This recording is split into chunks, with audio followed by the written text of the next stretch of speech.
Ladies and gentlemen, welcome back to the Canadian Bowler Open 2025. I am Daryl Fitzgerald, one half of your broadcasting crew, part of the Canadian Bowler, and I want to invite Bray Thrasher as my co-host. How you doing? How you doing today, Bray? Good.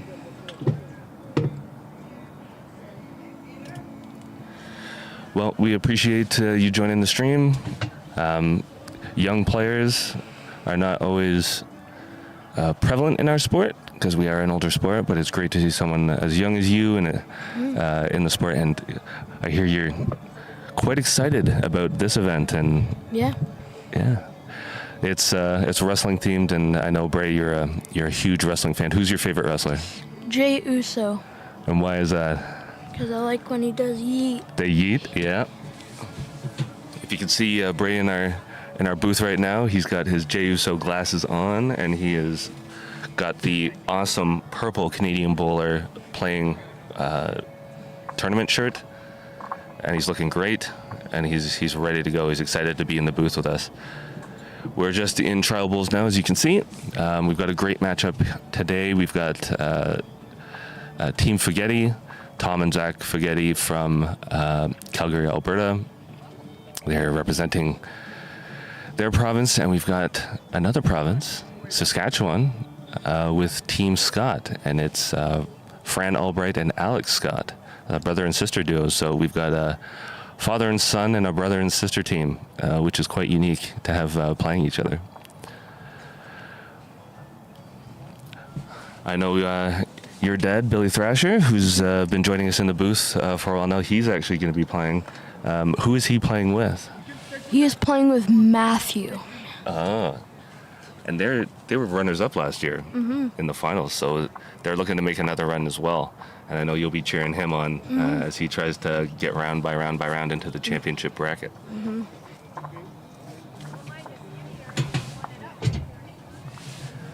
Well, for all our viewers out there, please hit that like, please hit that subscribe button. You'll get all the notifications, and we'll be able to tell you exactly what's going on. You'll get notifications when we go live and we're streaming, and all the likes are really, really appreciated. And while we're on this streaming rink, if you have any questions on what's going on and how things are going, just let us know. We're happy to try and answer those questions for you.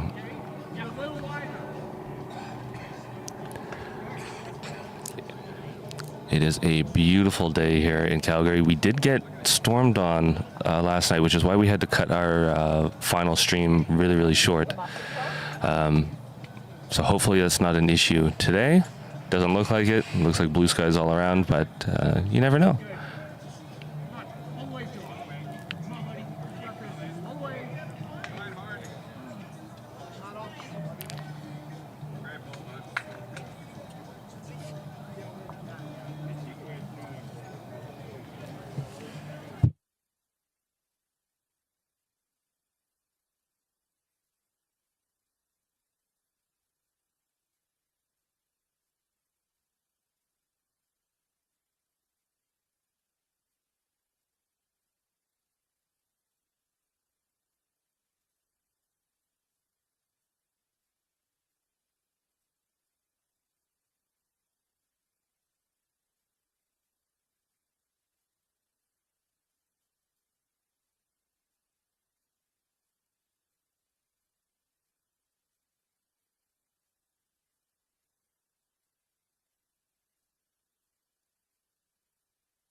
All right, looks like the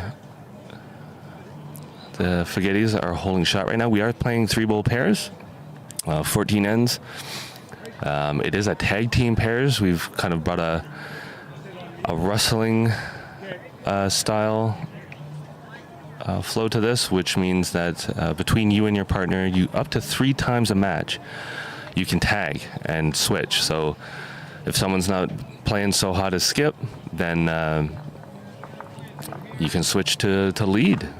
And you really just have to tell your opponent that we're switching, and then up to 3 times you can do that, which is kind of neat. And also, a killed end is an end played, so there is no respawn, and there is no resetting of the end. It's just kill, move on. So that could get interesting as well if anybody uses that.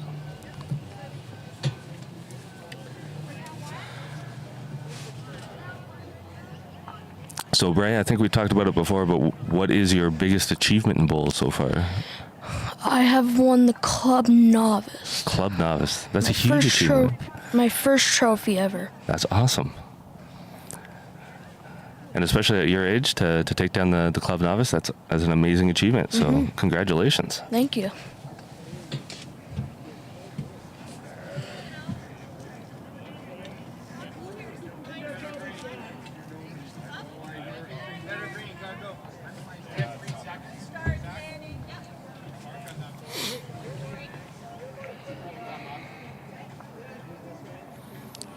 All right. Alex and Fran have it surrounded. I'm not sure if they have fully appreciated the killed end. There is no respot, so.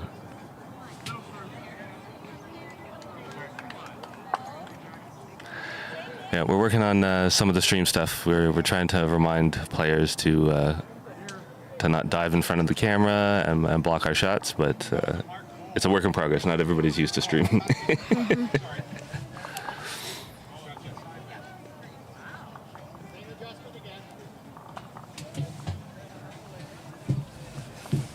About 2 feet in front. We got room here if you like it.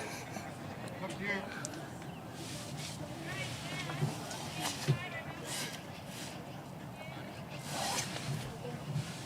All right. One for Team Fugedi. And we are on the board with the first scoring end of the 2025 Canadian Bowler Open on the stream. I'm gonna go let him do it because.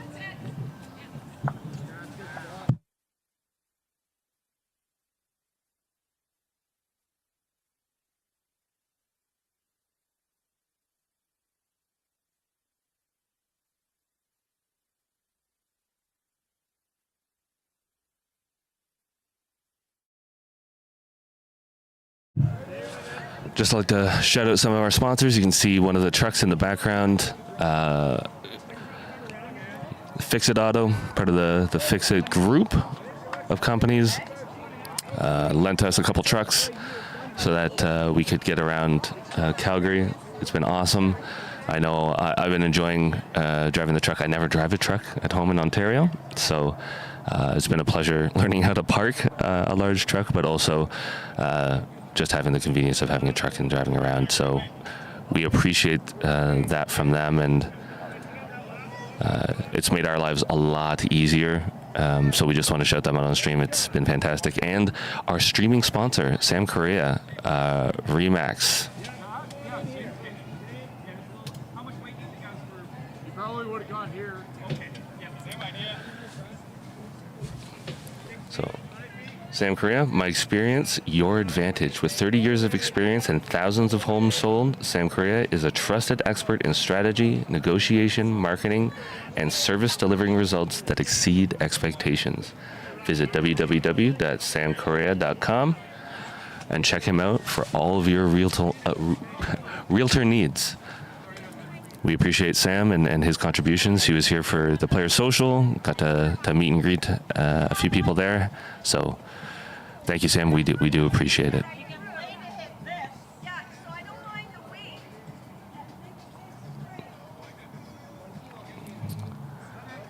Everybody just getting a little narrow on this. We'll see if we can tighten up the picture for you. He's coming this way, like that. I think we should go around here. Yeah, in here. Well, yeah, I think you got a better shot here. Swapping mine, right? There we go. We're going to get a lot more shouting from the greens where partners are telling each other what to do, what's going on. And a really nice bowl here from Fran.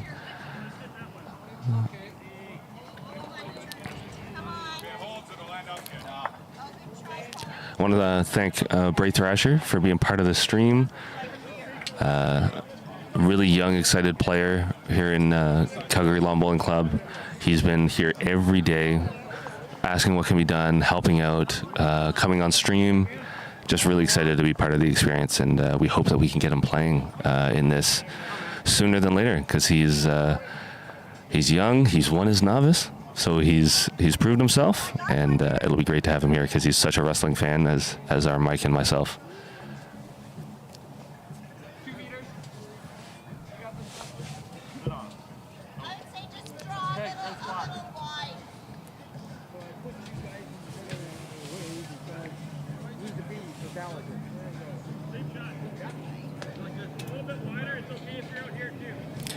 If you are out there, just type a little bit in the chat. Let us know you're there, where you're from. If you have any questions about bowls, Canadian bowls, what we're doing here, any of the team members, or if you have questions about your favorite bowler who may be bowling in one of the other rinks, we'll try to get you that information. But just let us know you're out there. Let us know you're watching. We appreciate everybody that is tuning in, but we love interacting with all of you out there and answering your questions and even hearing about your great bowls achievements, especially if you've been here to the amazing province of Alberta, and especially to the Calgary Lawn Bowling Club. It is a fantastic facility, and we are really happy to be here.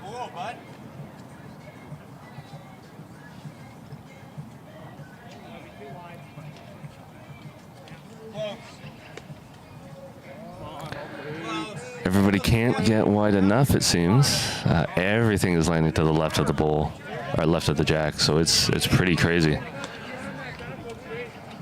Just got to trust that it's going to come back.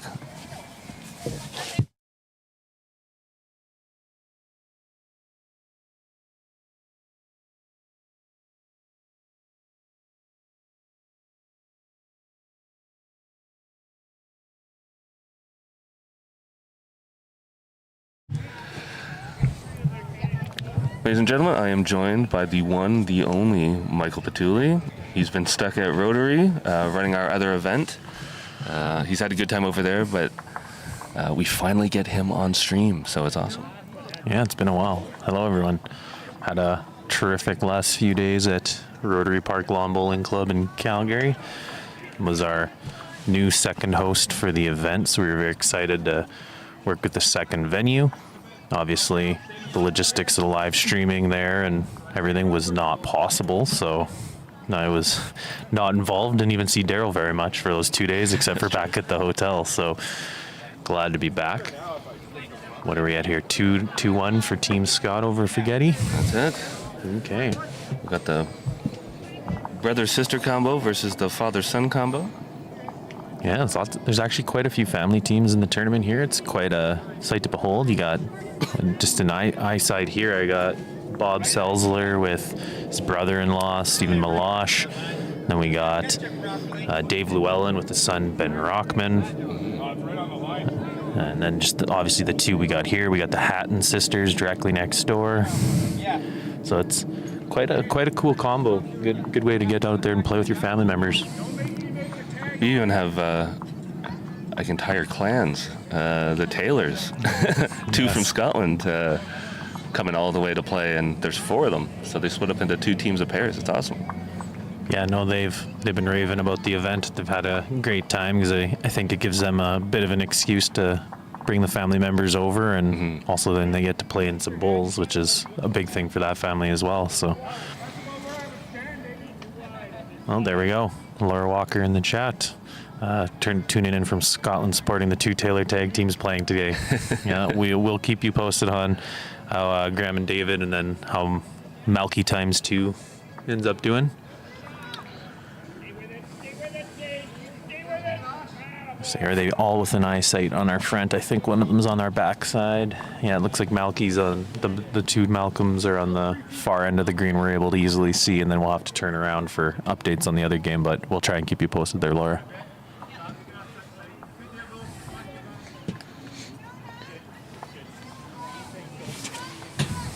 So Fran's final bowl coming here.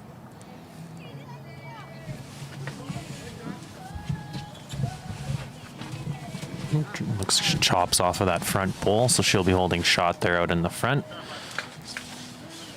Hard to say if it's just one, but looks like probably just one for Team Scott currently. Forgive me if I do refer to Fran as Fran Scott, because I've known her for roughly 25 years, and she was Fran Scott for probably 15 of that before she got married and became Fran Allbright. So, shot drawn there by Zach.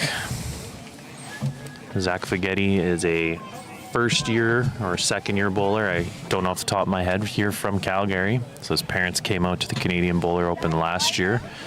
And I don't know if he said he so much got looped into it, but he is a long-time 5-pin bowler and kind of just wanted to give it a go. And obviously playing here with his dad, so pretty exciting for him.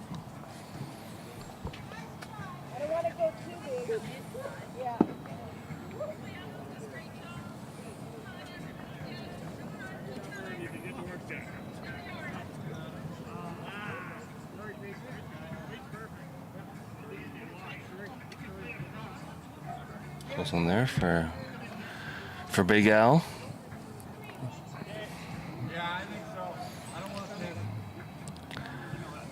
Yeah, just slid a little bit under. I think he was trying to probably land that shot ball or get the jack, but not quite. Tom a little bit outside. Fran's calling essentially the same thing. Slight raise on her bowl there. She refers to her bowls as the whales. Mm-hmm.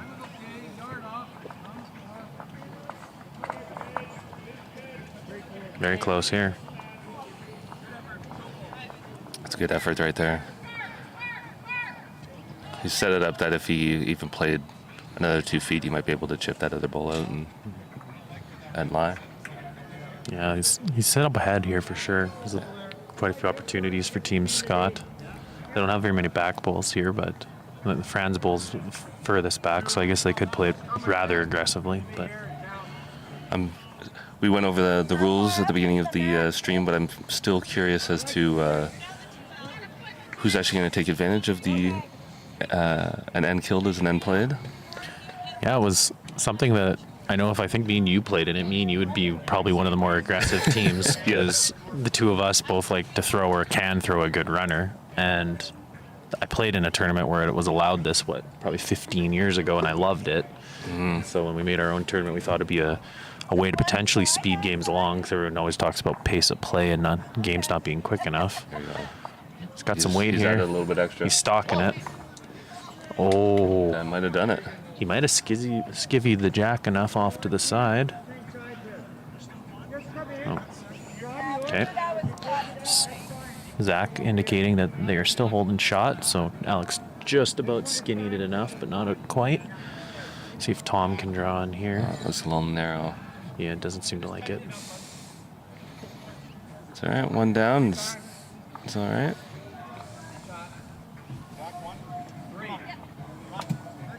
All right, 2-2 after 3. Yeah, unlike all the singles, we are just playing to 14 ends, and that's it. So we'll see how these games run through. There's a 2-hour time limit, and most of our previous games have been pretty under the time, which is great. Yeah, we probably had an average of maybe an hour and a half, if that. So a lot of teams are getting games quick. So usually I think a team almost inadvertently usually kills 1 or 2 ends a game. And so then if you think about that, that's just a game or an end that's gone. So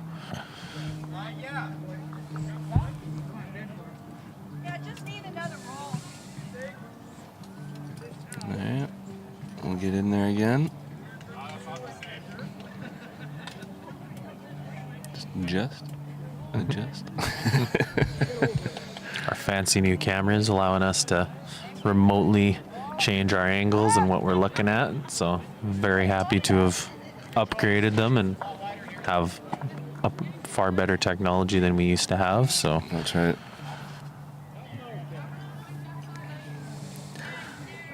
Was that theirs that just rolled back, Josh? Fran deciding to go down the opposite side, or backhand. Everybody's been very narrow on the forehand, so one side's cutting, one side held. That's interesting. I'll have to keep tabs on that for later in the game. I think as the sun's going to keep coming out, this green's probably going to drastically change. I think we're probably going to see first few ends here maybe a little sluggish, and then pace maybe will quicken up a bit. Mm-hmm.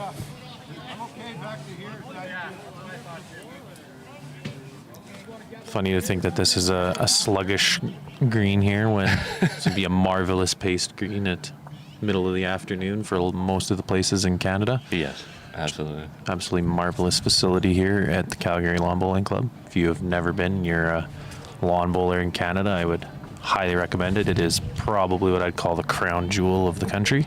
Terrific green, terrific facility.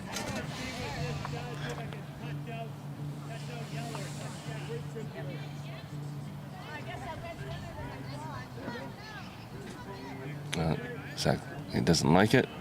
Thinks it's narrow again. See how much Yeah. it holds up there. Find the shelf, maybe. It's Not interesting. quite. Sometimes you just can't convince yourself to put it out there, and your body does what it wants.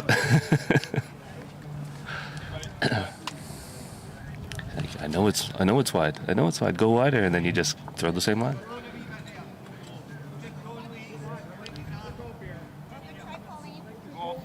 As you can see, Al Scott out there donning one of our awesome new pieces of merch, the blue Canadian Bowler Open sweater. They sold really fast yesterday, during and after the rain. It got cold. Yeah, it's amazing what happens when you have sweaters available for people who are cold or wet. We were borderline concerned when it was 30 degrees and we couldn't seem to sell them very well, but That's right. then just a quick little change of weather and it was exactly what we needed. On the turn, come on. On the turn. That worked well, Pauline. Well played, buddy.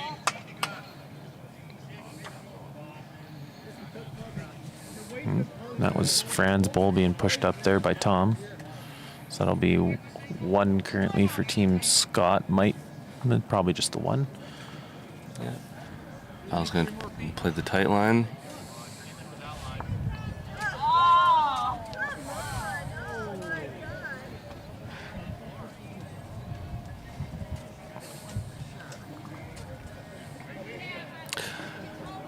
Both Al and Fran still from Saskatchewan. They still living in there?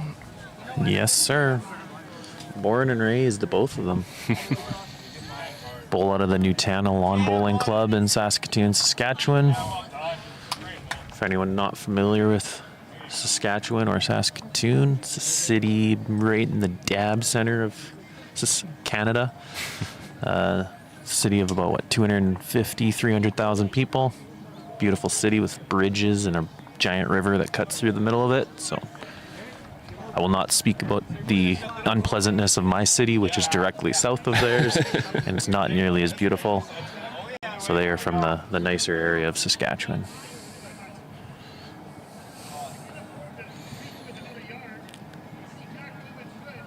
But the only reason I think we probably stay there is the cost of living is low. That's fair. I unfortunately live in the Greater Toronto area, where prices are going up as we speak. I think many times Daryl and I have discussed the hilarity of the fact that I probably couldn't even afford to own a house in Ontario, but I own a rather nice house in Saskatchewan. So Yeah. just live in a place where the air hurts my face, and that's the trade-off.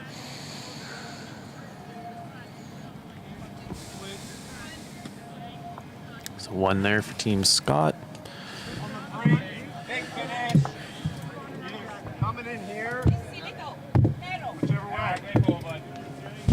I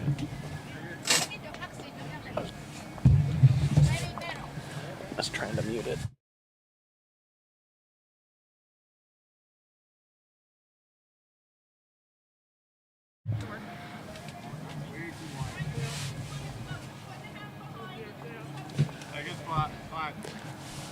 I want to give a shout out to one of our other sponsors.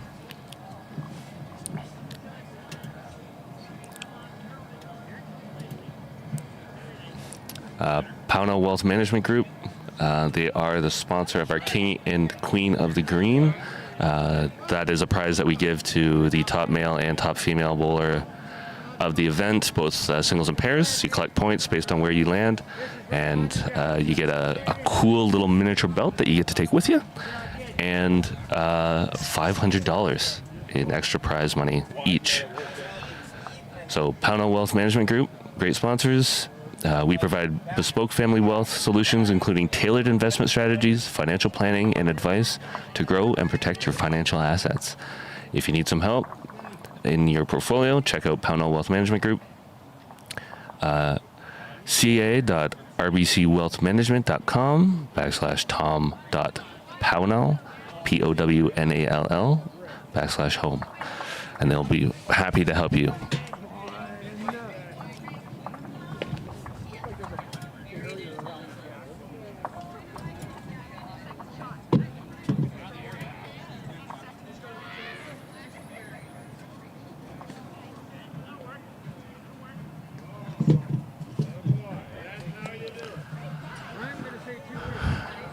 As I said before, we are still training our players about the streaming, but you never know who you're going to get, and not everybody remembers.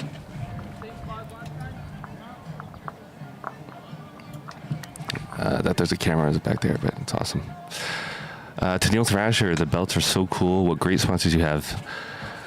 Agreed. It is fantastic to see so many people step out to support the event from all over Canada, and especially around the Calgary and Alberta province. And we can't thank them enough. It's been able to provide our players with a little bit more as far as their playing experience from day to day, as well as prize money and prizes and door prizes and a lot of fun stuff just to keep people interested and let them take home something from this event. It's really, really cool. We have a lot of small giveaways that we gave them, kind of tokens and mementos, keychains and some other stuff that they can remember their experience here, and hopefully go back and tell more people so we can just keep growing this event. And that's the main thing. Keep growing, keep providing an awesome experience, and hopefully we will become by far the biggest event in Canada. Still there, where you can see what it does there. Just getting a little bit narrow. He may have bumped them Zach in for shot, but it's close. Tom trying to add another point here. It's going. What a ball.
So, down to the last couple bowls here at the end.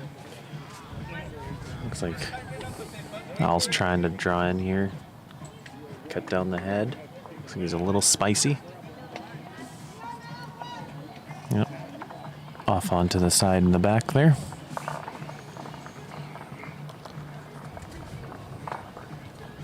These first games, there's going to be a little bit of a settling in period for some teams. They haven't played on these greens yet, or possibly even ever.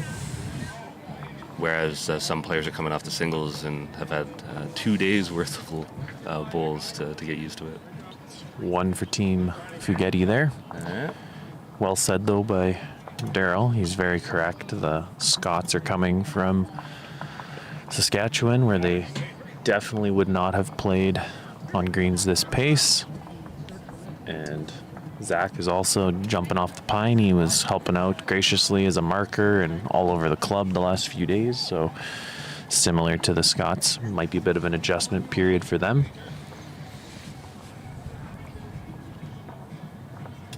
So if we kind of look across the board here, we got probably, I'd say, 85% of the players participated in the singles. There are obviously a few that only come up for half the event, or I guess we're on a weekend here now, so maybe only were able to take the weekend instead of days off work type thing.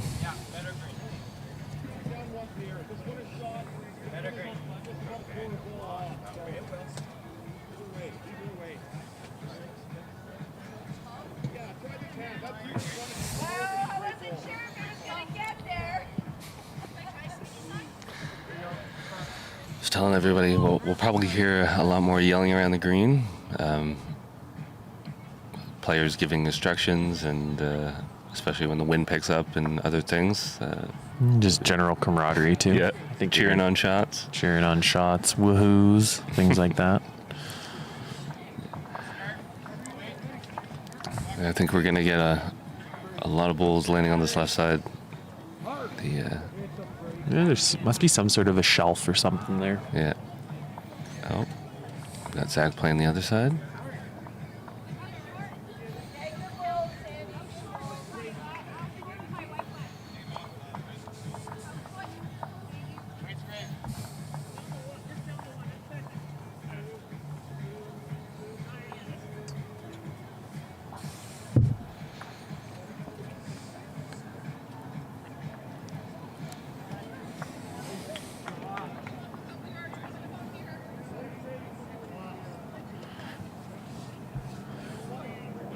It's funny, you almost see the bowler has the good weight, and then they have the bad line, and then they get the good weight or the good line, and then maybe not so good weight. So it's always a bit of a struggle, I think. Some people, are you an early morning bowler, Daryl, or are you more of a just on the fly guy? I generally get better as the day goes on. Those early mornings can be tough, but that's why part of my routine is I usually show up to the green before anybody else. Get that first hour out of the way, get my coffee, get a drink, or get some food, and then hopefully I've shaken off the... It's a bold strategy, Cotton. Yeah. Yeah, I can confirm Daryl leaves the hotel every morning at 4:25. He's here just laying on the bench and stretching. Yeah. I joke, but I know playing against... We've really only played together a couple times, but most of the time when I've gone to WOBA in Ontario every year, he's usually one of the first guys there, and you can tell by the parking lot at WOBA is a pretty nice parking lot, but it's a pretty big one, and Daryl's usually the first or second closest spot every single day, so he's obviously there very early. Maybe I should try that, because that's the older I've been getting, I'm not as good of a morning player. Yeah. For whatever reason. I still show up probably earlier than I used to, but always seem to just be a little off for the first little few ends in a game. It's that loosening up period. All right. Tom's going to go down the narrow side. If you look at the left side of your screen, ring 9, the jack is right nestled in between all of those bowls. They've got quite a head being built up, and it looks like James McGowan, all the way from BC, is going to play a little weight. Yeah, so we might see see Ryan. Don't call me Scott Pollard. Is kind of blocking the side of his rink there. He's just making sure nothing comes spilling over with some weight. There you go. Gotta protect those. So McGowan cracked an egg and got one of the two bowls out of there.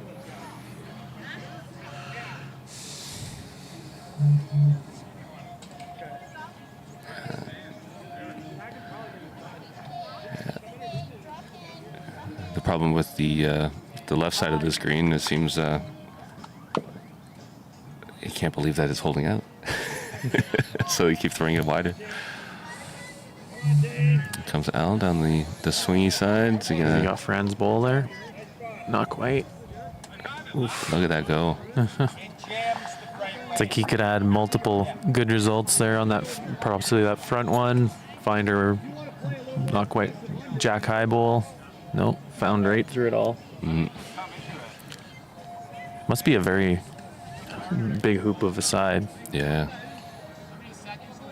And Tom again, he is just holding out there on that shelf. Yesterday when you were streaming on this rink, was it a pretty wide side? It was. When we were watching, I want to say Rick and Jan were playing their semis on this, or their semifinal on this. Problem was that Jan was playing narrower bowls, and Rick was playing really wide bowls, so it was such a differential that you couldn't quite tell if it was the green or if it was the bowl that was really causing some of that. Interesting combo of schools of thought there then. Yeah. I mean, the more modern thought process is, chip. Just a little too aggressive.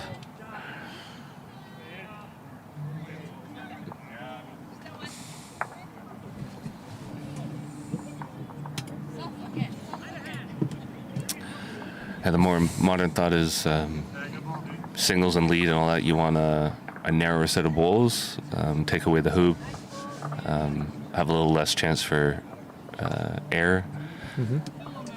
But Rick played the wide bowls and ran through the whole tournament, playing giant rainbow shots on some of the rinks, and he played it really, really well. Yeah, nicely done by Ricky Bobby. Played a great event. Went home with the $1,500 grand prize, graciously sponsored by Harrison Healthcare, our prize sponsor for the event.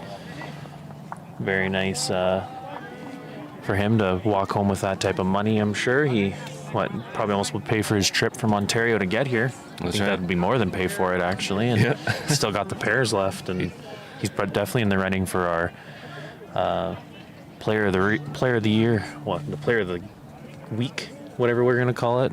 King of the Green is our term for it. It's King and Queen of the Green is up for grabs. Look at this.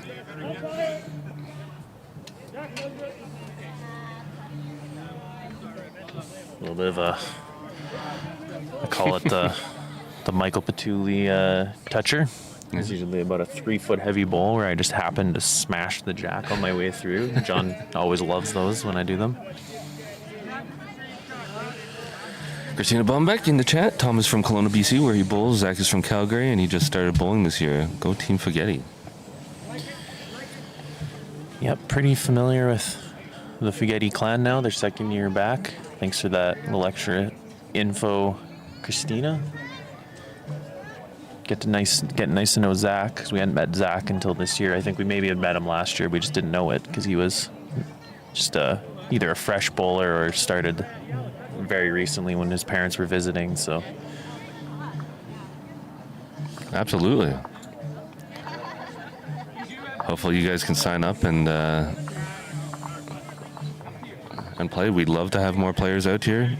Sign-ups fill up pretty quick, but we'll definitely try to keep things going and try to expand. Fran with a really close bowl here. Good second. It's a good start for her.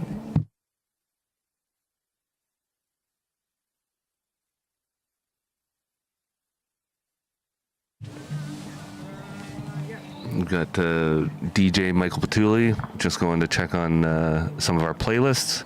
We want to keep the music fresh and fun and not repeat songs over and over and over again.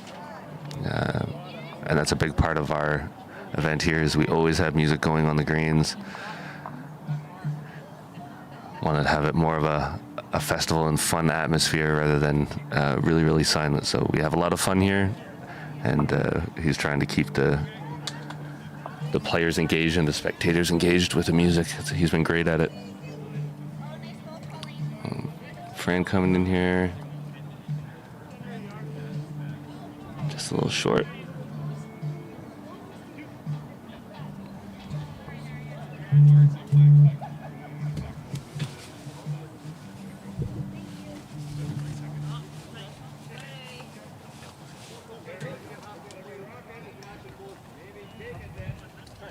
My last. I think we're still holding. Same shot. Yeah, how far out in front is it? 6? Okay. 5 feet. Perfect, bud. Come on. It's there. Needs to relax. Oh, yeah, the light.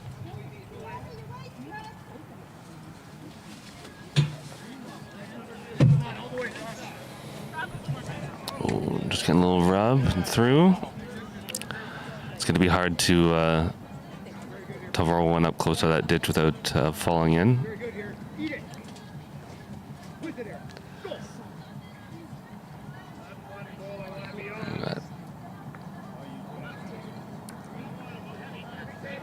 That was some good weight on that one, just coming in narrow.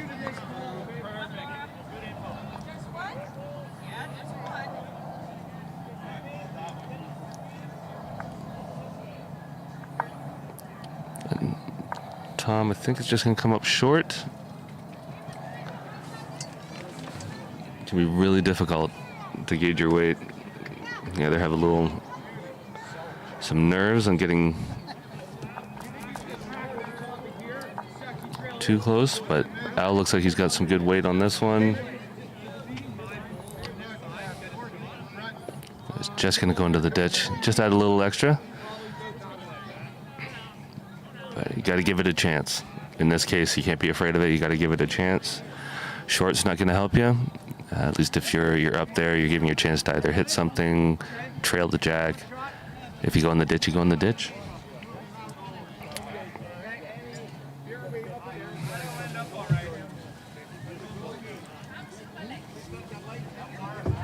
It's the good old saying, if you're down, be up.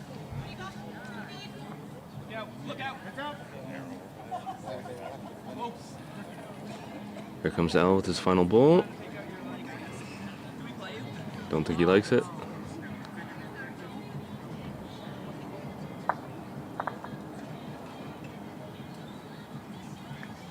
Yeah, it's just gonna come short. Down one. 4 feet. Not even.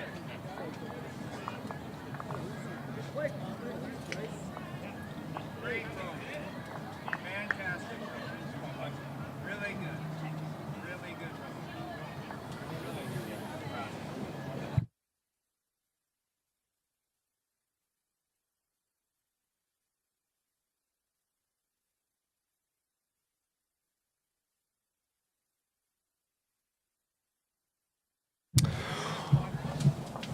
Well, folks, we have our first tag of the event. All right, we've got Team Scott using the tag to their advantage. Al is going to lead, and Fran is going to skip.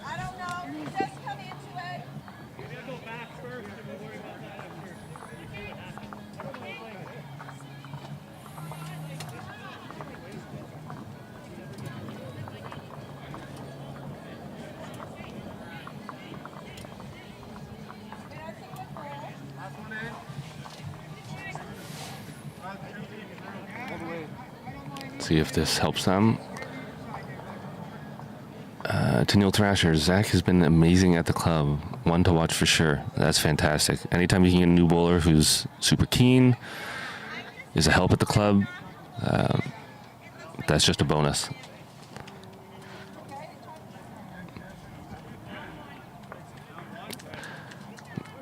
Many hands make light work, so too often some clubs rely on just a handful of volunteers to do so much.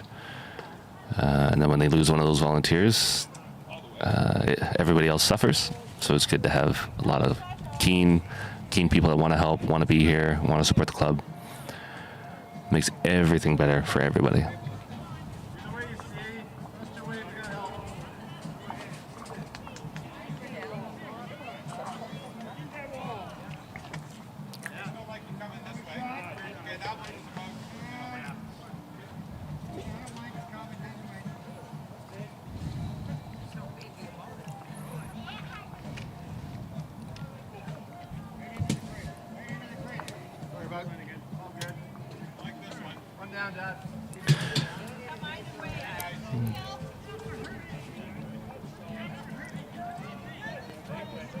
Give a shout out to one of our other sponsors, Mach Energy Services Limited. Mach Energy Services Limited specializes in transporting liquefied petroleum gases and fluids safely and efficiently across Western Canada and the U.S., ensuring reliable energy logistics solutions. www.machenergyservices.com. They are our tournament polo sponsors, the awesome purple polos with the mountain image and the lake. They helped sponsor, so we thank them because those shirts have been amazingly popular throughout this event. We've pretty much sold out of everything that we have, so we want to thank them for their support.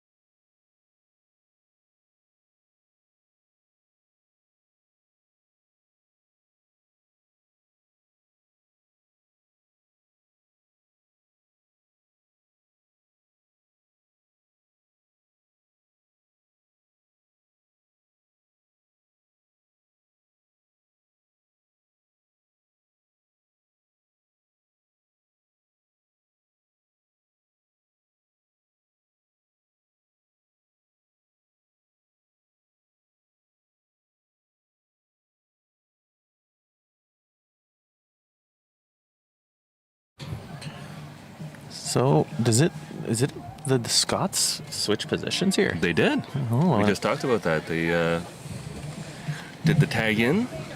I like it. Obviously, like something wasn't completely working for them, and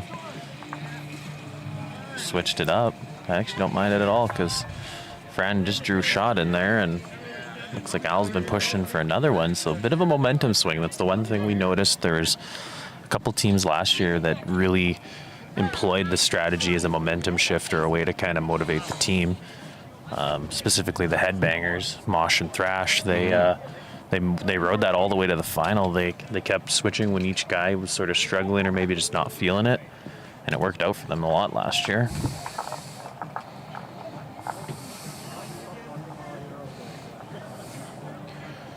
Fran might have drawn a third in there, I think. Hard to say with that back bull. Oh, Zach's saying two.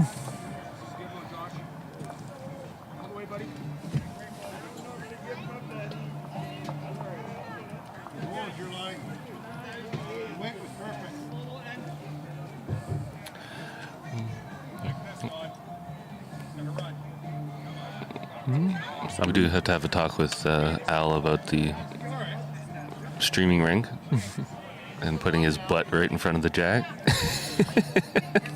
Yeah, I did a walk around when the game started to do a friendly reminder that he is being streamed and to try and not block the camera, but Alex apparently doesn't seem to. He wants his TV time. Yeah, wants to put on a show for all you out there. Just want to watch his socks. I mean, those are some spectacular socks that he's rocking today. He is well known for his very spectacular socks. He's been that guy who's always liked to wear very colorful socks. It's part of his repertoire. He has a whole drawer full of them.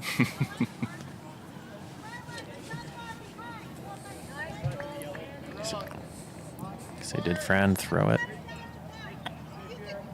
He loves it.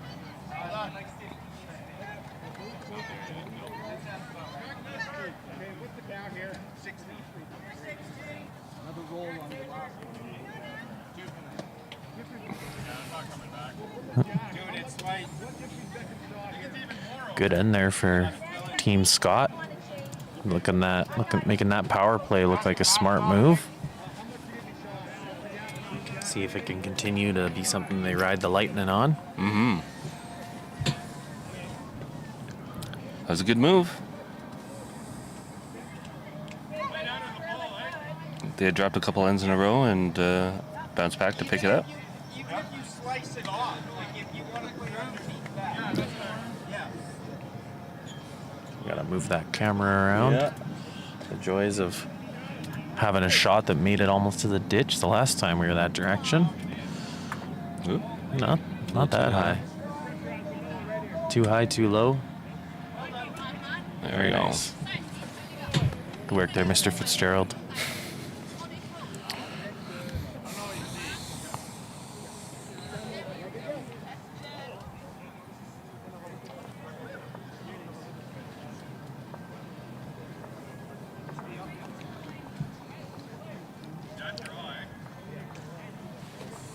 Scotty looking to be the solid lead now.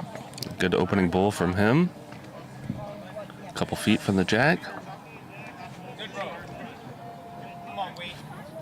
Just a reminder, if you are out there watching and you're enjoying the coverage, give us a like, subscribe to the channel, get notifications on when we go live, because we will be streaming quite a bit the next couple days.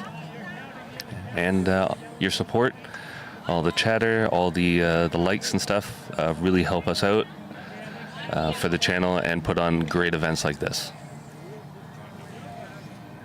Yes, all those buttons immensely help us and really continue to pump out events like this. And I expect if you're into the sort of coaching side of bowls, Daryl does have a great technical difficulties program.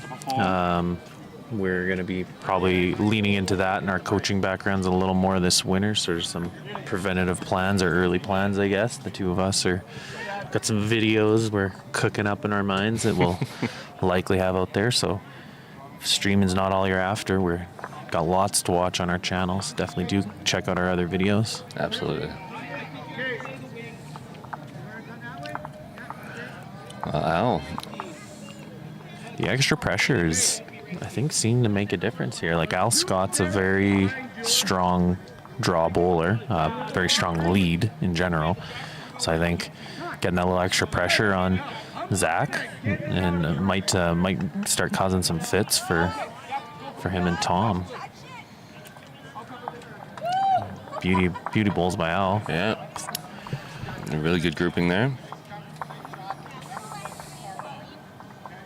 What's your ideal shot there as a skip, Daryl? Would you like your lead to give you kind of like a couple position bowls there, maybe a foot and a bit behind, or would you rather like a resting toucher type of thing? I mean, resting toucher is good. I'll take a 2 foot, 3 foot through bowl any day. I'd rather longer than shorter. I want options when I go up to scale. I don't necessarily have to be shot, but I need to have the opportunities to make shot. Either when my lead isn't around or all the bowls are in one place. It's great to have a lot of bowls around the jack, but having some options, so if something happens or if things move, which generally they do, I just want to have the opportunity to make shots rather than be scrambling to make the perfect cold draw or the bear jack drive. Yeah, it's kind of I've been playing much more lead myself in recent years, so I've kind of built my game around that. So I think that's maybe why you and I played well together. Is I'm traditionally slightly heavy with my first bowl, and I like to kind of work from that and just subtract a little bit of weight. It's my favorite way to do it. But I know there's some skips that they just love touchers or resting touchers, and that's like the be all end all, or like just essentially having shot. When I think my brother and I, when we play, he laughs some games. I don't give him shot probably the majority of the ends, but I'll give him 3 bowls that are directly behind the jack, like second and third shot type of thing. That's so perfect. Yeah. Sometimes you don't have to be shot to be doing well in the end. That's the one of the big things after all the basic fundamentals that I try to teach new bowlers is, when you get up to the mat, every time you're rolling a bowl, it doesn't have to be shot at the end, right? You're setting yourself up for the next shot. You're setting yourself up for a really good play. As long as you're converting at the end and your shot at the end of the end, that's really the goal. So Alex saying they're currently up 2. It's down to the last 2 skip bowls here.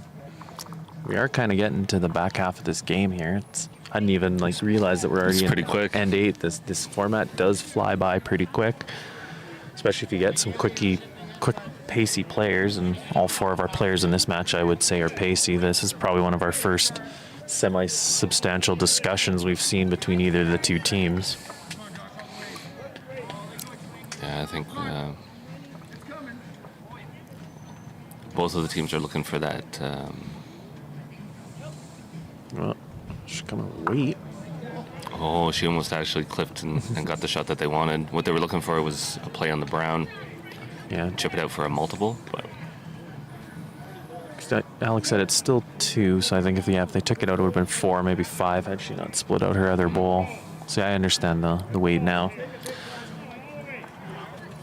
Came a little risky, though, because she came a little too narrow there. She would have gotten that jack and could have been in pretty big trouble in the back, but obviously you have to kind of consider those risks and make some risky shots during a game.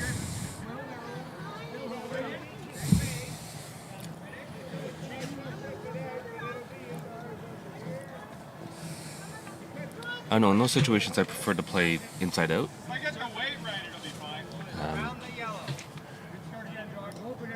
I find it easier to chip it out to the left side rather than trying to come across and chip it out. On the left side, coming to the right. So I probably would have played the other hand, and on my chance that I was just a little bit heavy, I'm pushing in those blue bowls, but I don't have to play as much weight, and I can push that brown out of there. Because even if it goes directly left, it's really good.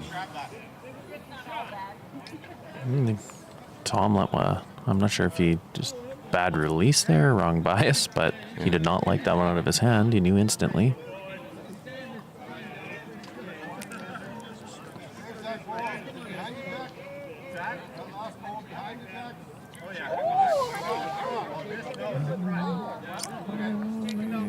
Getting the measure. So Alex thought it was 2. Zach not so much. Yeah, each team wants to get that multiple. You want to create a little space when you're getting into the second half of the thing. Very true. Oh, we got a little bowler here. You'll see him in the far right of your screen. He's just running up and down the edge of the green. It's fantastic to see. I don't know who he was visiting. But he was sitting sort of in behind the rink, so I'm wondering if he's either here watching the Taylors maybe, or it could be Fugedi's. Hard to say. Yeah. Even Pollard. Hard to say.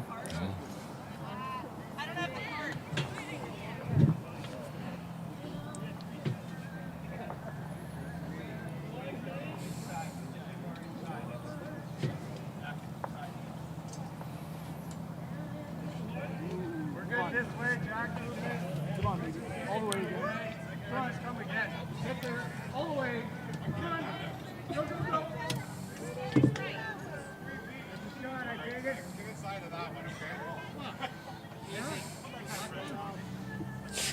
okay? Some friendly banter going on here. Al's first bowl is, as you can see, about 20 feet short.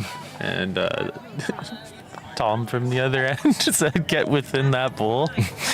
And I think the word he just said was "my goodness." So he did draw a shot. You can see all the players. Battle of the leads right now. All 4 of the players right now are laughing. I don't know if the leads are laughing anymore, but the skips were definitely smiling at that. There you go. Good adjustment by us. Yeah, that's funny.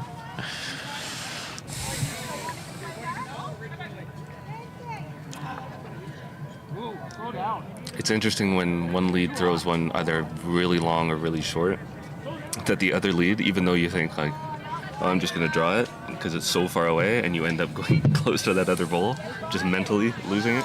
Yep. No! It's like, oh yeah, that's 20 feet away. I can definitely outdraw that. Well, I'm only 2 feet longer. Yeah. It's a very mental game some days. There's some days where you can just stand on the mat and you don't even think about your bowls, and you draw 2 bowls within a foot of the jack, or all your bowls within a foot of the jack. And then there's days where no matter how hard you're thinking on it, how hard you're working, you just can't even get close.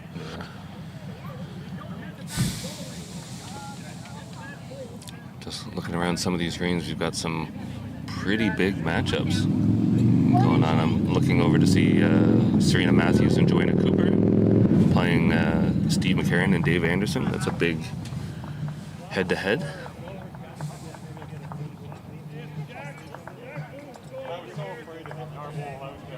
Looks like they're in a close match over there too. And right beside them, you also got Claire Day, the former, well, previous Queen of the Green in this tournament, Yeah. with Kathy Selzler against Ben, you can call me whatever you want, Rockman, and David Llewellyn.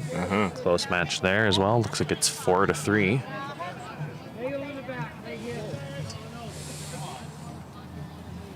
It's even next door to us. We got 8-11 after 8. That's a pretty tight one between Yeti So, Barbara Hish, and James McGowan, Ryan Pollard. Beautiful shot there by Fran. It's going to have Team Scott holding 2. Beautiful shot there. Tom's got to do some work, I think. Pretty good head set up for the Scots right now. Oh, moved it around. So it's opened it up. It's probably one of the things as a bowler or skip, you sometimes have to chop the bowl or chop the head up to kind of expose a jack or make it an easier shot. So probably accomplished his first step 1 of fixing the head up. Yeah, one of the things I tell skips when I'm doing some coaching or talking them through stuff, it's sometimes things get worse before they get better. You know, you have something set up and you're thinking, well, I really don't want to be 3 down, or I don't want to be multiples, but sometimes you have to break it up and you may be down more, but it gives you more opportunity to actually fix it. Yeah, exactly. So don't be afraid to mix things up and expose the jack and move some bowls around. Always a real positive way to look at it is just think of it as percentage shots. So if you can go in there and take a 2% shot, a shot you're essentially almost never going to make, and improve the head maybe to make it a shot that you're going to make 50% of the time, you're going to obviously set yourself in better situations. So kind of look at it from that perspective. Exactly. You're improving your odds to make a shot. Always be positive. And That's Tom just going through. Looks like it's probably going to be 3.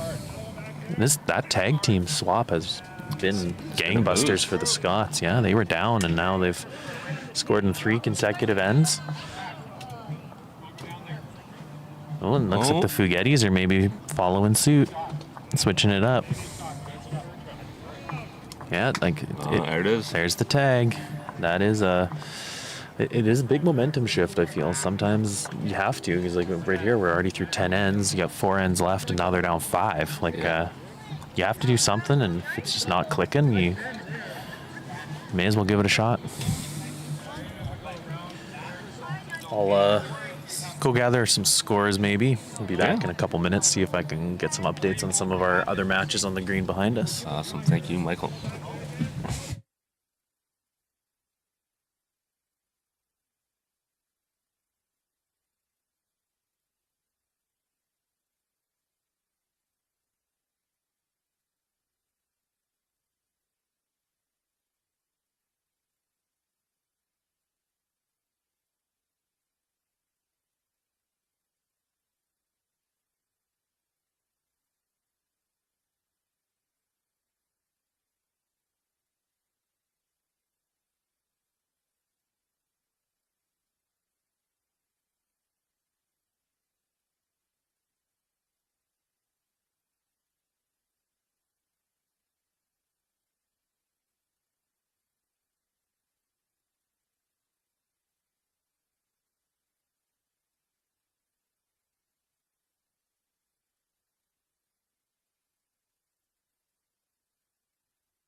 Great bowl there from Al Scott.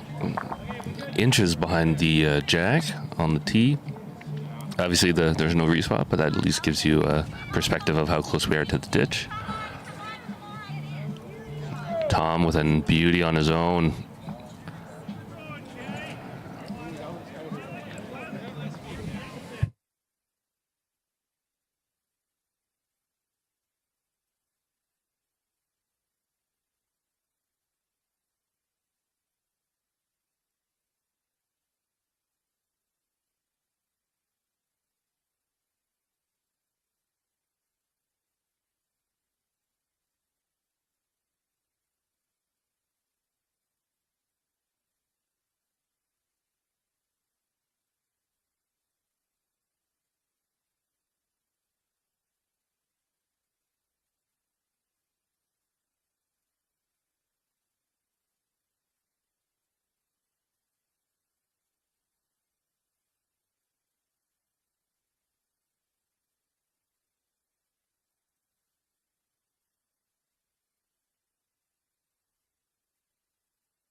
Really what they're talking about there is you just want to be, 2 feet on. Don't be afraid to be past the jack.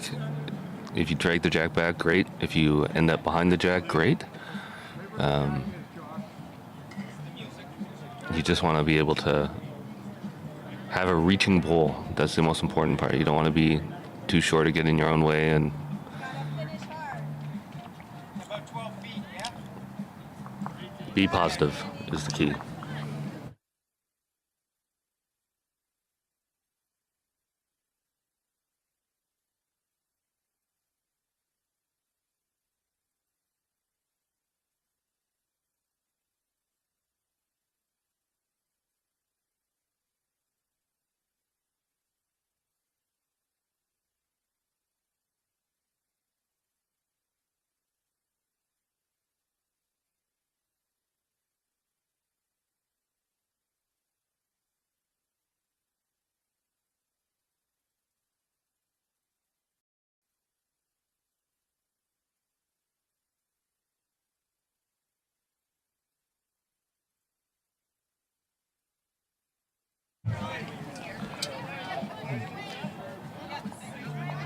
Al just wants Fran to play through.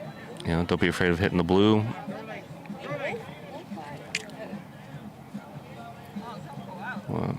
Ball's coming down. You won't be able to see it, but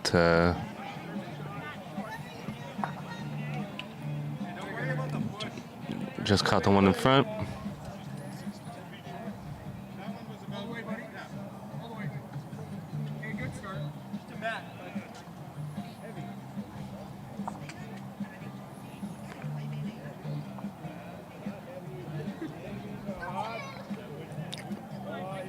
Zach's just going to get a little wide on that one.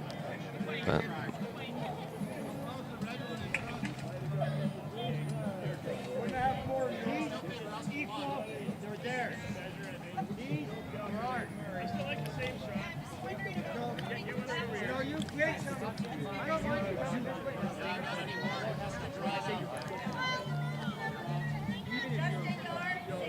yep, just draw down. Be up to the jack.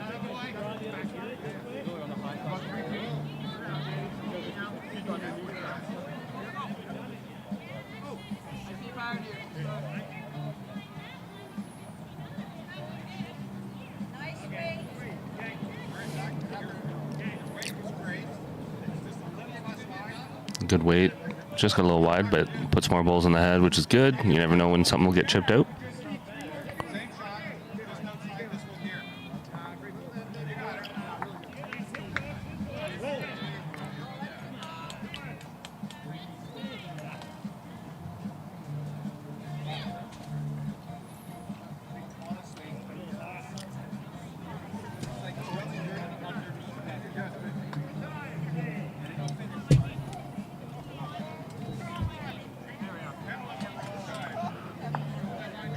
Close there from Zach. All the way. Come on. Beauty.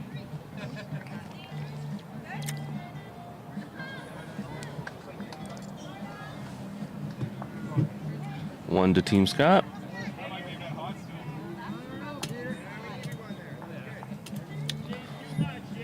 Definitely, Team Fugedi's got to pick up a couple multiples.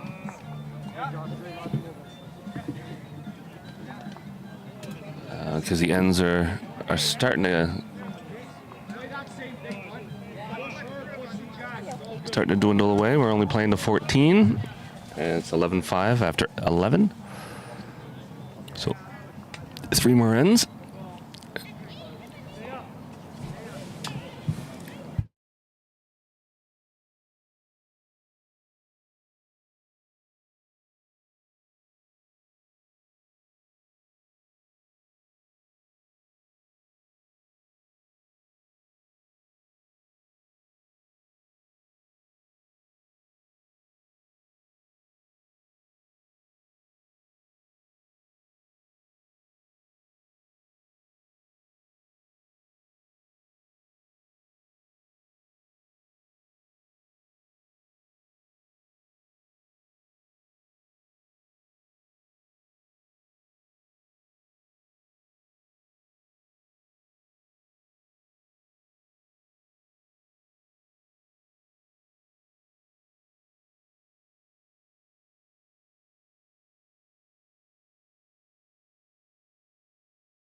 Right now, Al's just putting together some good heads. Pretty good shot there.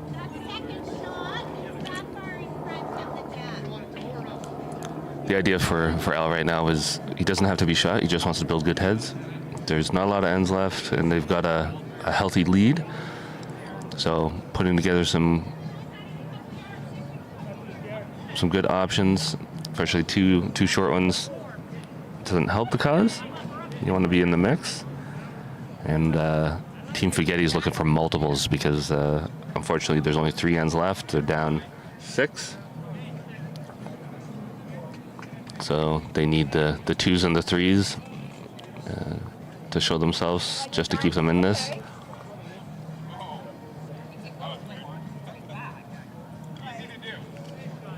And for Team Scott, 1 is always in the budget, so they can drop 1 and not be too worried about that. They just don't want to drop multiples.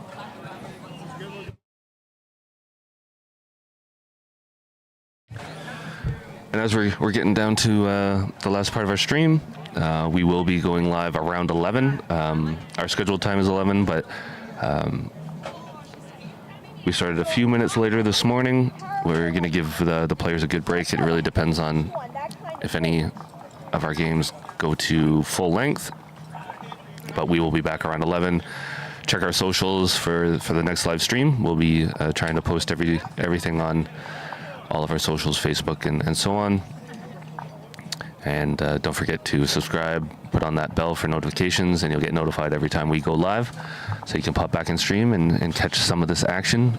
Hopefully see some of your favorite teams in this competition.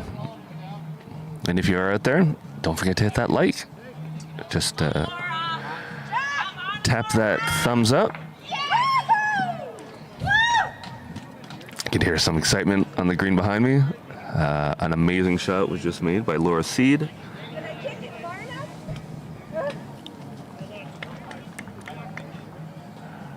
But what you're looking for here is some good streaming, and hopefully you're enjoying it. If you hit that thumbs up, that like button, it really improves our stats on YouTube and helps us attract more viewers, and hopefully more people get a chance to see this and see what bowls is all about. And that's really the big deal. We want to bring bowls to the world and show that it's an amazing sport, can have a lot of fun, and change the perception of what the sport is across North America, Canada, and every other country for that matter.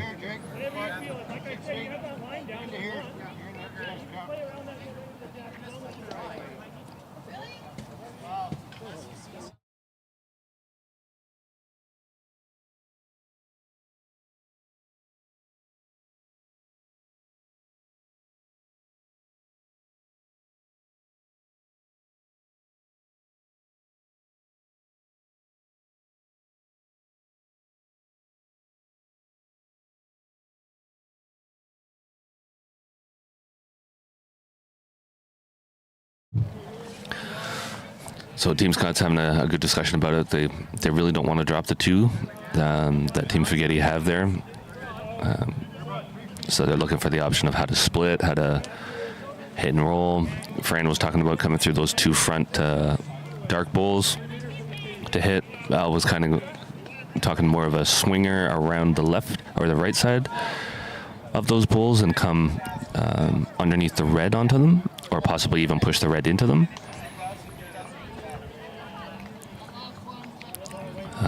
Or just a cold draw on the other side.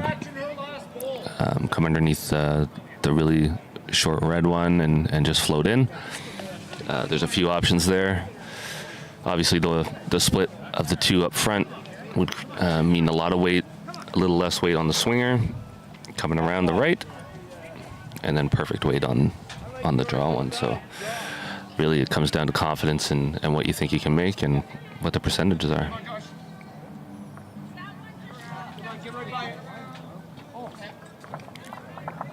Yeah. It's a tough play. That side swings quite a bit, so you saw movement on Fran's weighted bowl. It really took off. Good effort. Now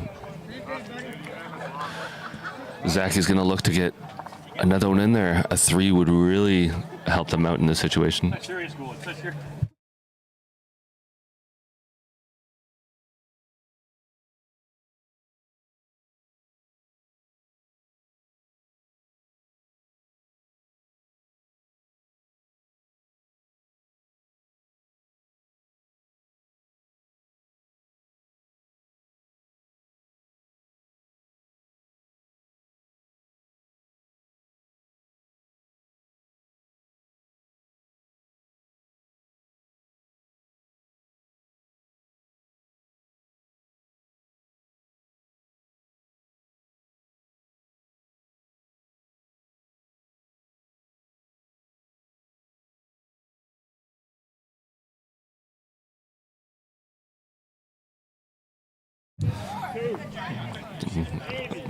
Talked about measuring.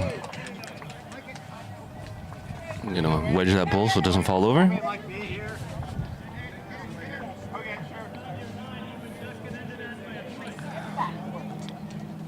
Jillian, thanks for tuning in. Who are you cheering for?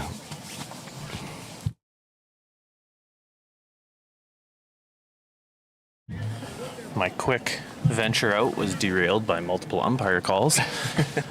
So that was not as quick, sorry. So John Petuli and Pat Bird, the defending champs, are in a close one with 3rd place finishers from last year, Ken Olsevic and Shane Kuzik. Anyways, it's 8-7 for John and Pat currently after 10 ends. So it looks like they've been having a pretty good duel. Eric Gallipo currently leads his game 8-4. Him and Rick Lyons.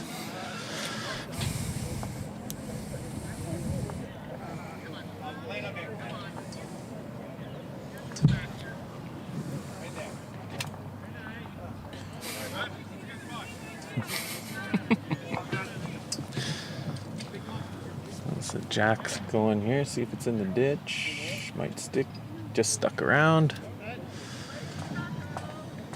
So was that 1 point last end for Fugedi? No, it was 2. So 11-7. Yeah, after 12. Okay, so two ends left and 4 points, making it a bit of an interesting match. The tag team there helped Fugedi's kind of turn it around a bit, so good job by them. Great opening bowl there. Jillian, love that you're streaming from a campsite in Kamloops. Bringing nice. the Canadian bowler everywhere. That's nice having a good contingent of Okanagan/mainland BC bowlers out here. Got a Penticton, a couple players from Penticton, a couple players from Kelowna. Don't know if we have anyone from Kamloops. I think we had someone on our waiting list from Kamloops, but thanks for letting us know you're tuning in from Your campsite there, Jillian?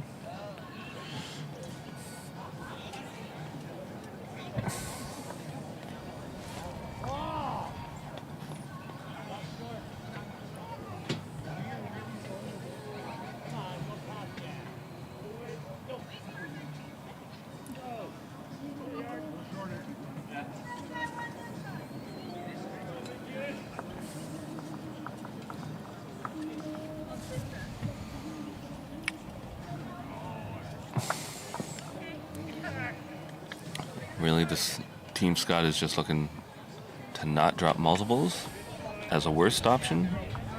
If they can pick up 1 or 2 here, that'll really seal the deal. But the Fugedis are looking for a 2 or a 3 in this end to really move things forward. Yeah, I think last time I was here, we talked about as a skip, sometimes you have to make it worse to make it better. The Fugedis are chasing it, and so sometimes they're just going to be building heads at this point to try and get multiples or put something together. So we might get some interesting pockets developed, things like that. Kind of deliberate shots to chase the points.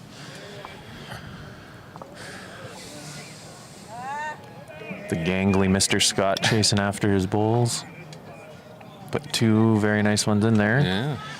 Bit of a gushy bow, making a bit of a target. Something to rest on. That is my term for a good bowl, but terrible placement. Yeah. Gushy. Gushy, because it just makes it a big, gushy target to throw at. That's fair. Yeah.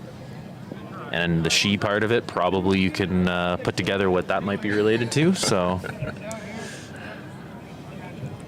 see, it's a bit of a target there.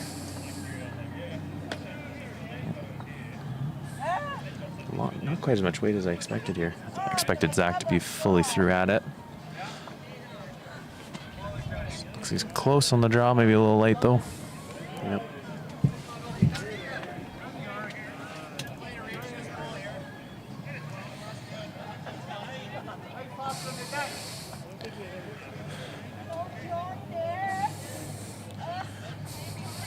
We got the Rockers. Looks like they just showed up to the green in behind rink number 12. Fit Finley and Sexy Boy Wilson. Getting ready to play. We deem them the Rockers. Fit Finley, we can also call him Marty Jannetty if we're going for that wrestling reference. Don't know if he's quite so crazy as Marty Jannetty, but... Yep. Yeah.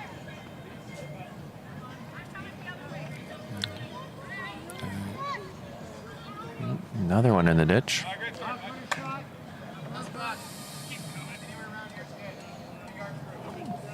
Yeah, Al's trying to get Fran to draw one behind here now.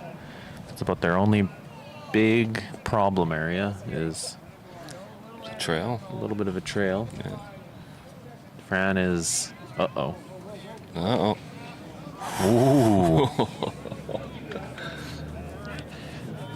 Alex might have to check his shorts after that one. That was scary. He's got the awkward smile going right now, like, all right. He's almost probably got puffed out his cheeks and... That's not what we talked about. He's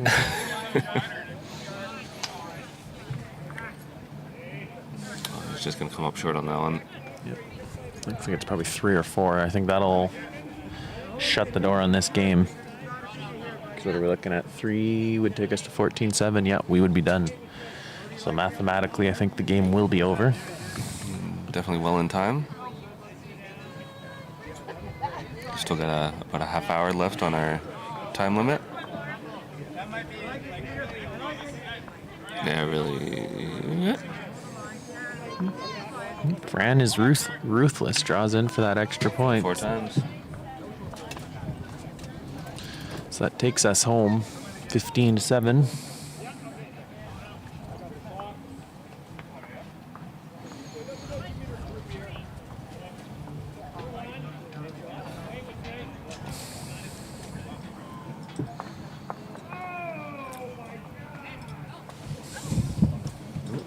Kenny Olsovic just letting an oh my god go from I don't know if behind that's us. a good one or a bad one.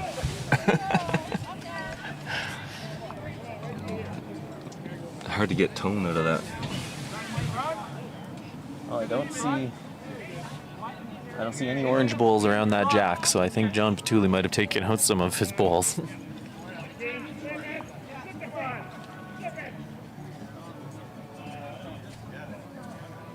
like it's probably a big end. Pat's doing the finger dance.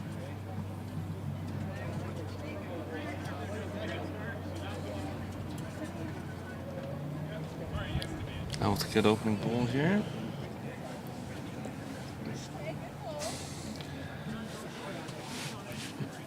Yeah, we have a time limit of 2 hours on these games. This game is definitely going to be under that. Generally go until around 11:30 or 10:30. Our next game is at 11, as planned.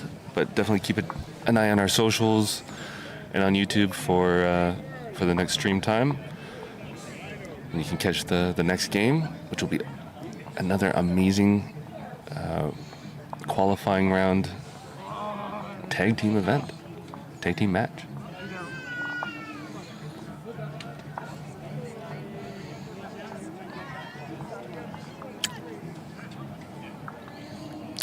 Ooh, I was close to dragging the jack back, which would have helped. 2 touchers for Tom. See if he can go for the perfect end. At this point, teams are just looking for the points for and the margin. It helps in the tie-breaking sequence when looking at who's settles to the top and who settles to the bottom. Whatever you like. Good ball here from Al. Yeah, very nice shot. Nice shot, Scotty.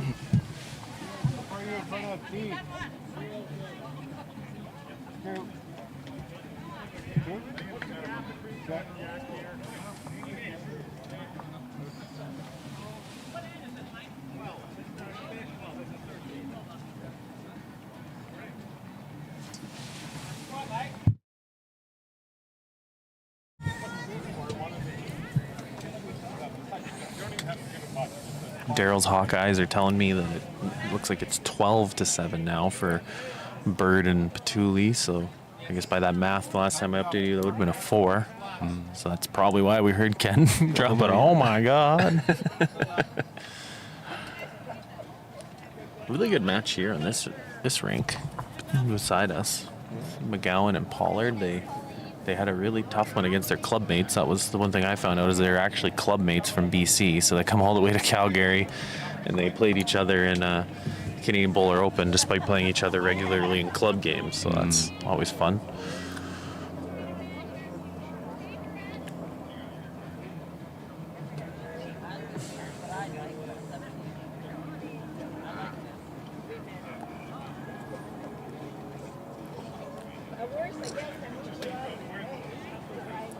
They're really building up a bundle in the back.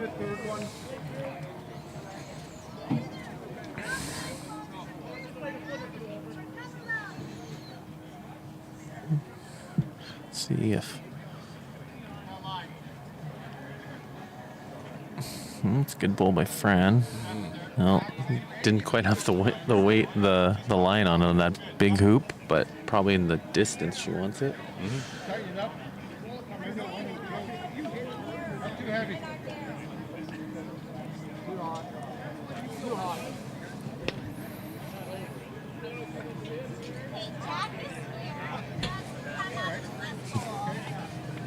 It's a giant set of receivers there. Yeah, it's a big bundle. Let's see if that'll make this game a very respectable score if Zach could connect on his last one. Although Fran drops. Let's see what Sheeta does here. She's got it right wider. there. I think she's got the weight too. It's a good ball by Fran. Beauty. Yeah, right. Splitting them perfectly. Couldn't ask for better than that. Yeah. I think the kill would be worth probably 2, maybe 3, but it's whether, or not the kill, I guess. We can't even, Michael, look at me. Traditional. Oh my goodness. How dare I mislead our fans? Kills are not Last allowed. end has to be a scoring end, though, doesn't it? Oh, yeah, it does. You're right. You are correct. I was correct. Look at me. My incoherent mind speak. That will be our game. That's it. 3 points for Team Scott, so that is Going to be quite a good jump for their plus minus, but first round here at the Canadian Bowler Open. Thank you for tuning in. If you are here, please do hit those like, comment, subscribe buttons and the reminder bell. We will be streaming every round of the qualifying stages along with the knockout stages, so please do stay tuned. Tune in again. One more thank you to our wonderful sponsors for the event. In the back there, you can see the beautiful Fix-It Auto truck right behind the rink. Gracious transportation supplier for the week. We also got Harrison Healthcare, our wonderful prize sponsor for the event. Donated an extra amount to elevate the prize pool that we have at the event. And obviously in the corner there, Sam Correa Realty. He is the live streaming sponsor, so thank you very much to all those great sponsors. We also have plenty of other ones that I think Daryl's went over a couple times during the stream, so thanks to all of them. It's really made the event bigger and better. Guess we can sign off then, hey Daryl? That's it. Thank you for joining us, and with that, may all your bowls be touchers. My name is Sam Correa. I'm a RE/MAX realtor in Calgary. I've sold over 3,000 homes, and I specialize in the inner city Southwest and West Hills. I'm very connected with my clients. There's a lot involved from the sign up to the sign down. You don't pay more for a top realtor, you just get more. You want to work with someone who's got the pulse of the community. I'd like to be your next realtor. My name is Sam Correa, and my experience is your advantage.